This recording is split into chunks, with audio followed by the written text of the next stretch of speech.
एक सविस्तर बातमी पाहूयात। औरंगजेबावरून महाराष्ट्रात राजकीय आरोप प्रत्यारोपांच्या फैरी झडत असताना काँग्रेस प्रदेश अध्यक्ष हर्षवर्धन सपकाळ यांनी मुख्यमंत्री फडणवीसांवर जोरदार टीका केली आहे। या टीकेवरून काँग्रेस आणि भाजपमध्ये पुन्हा जुंपल्याचं पाहायला मिळते। काँग्रेस प्रदेश अध्यक्षांनी फडणवीसांवर टीका केल्यानंतर भाजपनेही जोरदार पलटवार केलाय।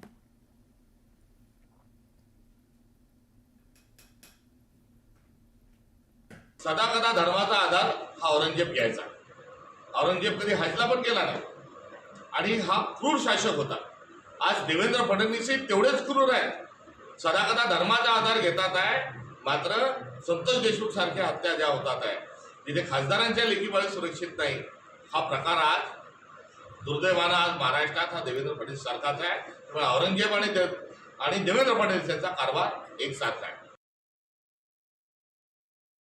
मला वाटतं हर्षवर्धन सपकाळे यांनी पहिलं काँग्रेस रूपी कबर जी उद्ध्वस्त झालेली आहे, महाराष्ट्रातनं अस्तित्व दुर्बिणीतनं त्यांना शोधावं लागतंय। ते दौरा करतायत तर 5-50 कार्यकर्ते पण एकत्र यायला अडचण झाली। त्याच्यामुळे पहिलं आपलं अस्तित्व निर्माण करा, मग तुमच्या वक्तव्याला कोणतरी किंमत देईल। अस्तित्वहीन असणाऱ्या नेत्याच्या वक्तव्याला काडीची किंमत नाही। दरम्यान भाजप प्रदेशाध्यक्ष चंद्रशेखर बावनकुळेंनी ट्विट करत सपकाळ यांच्यावर टीका केली। त्यांनी नेमकं काय ट्विट केलं आपण ते देखील पाहूयात।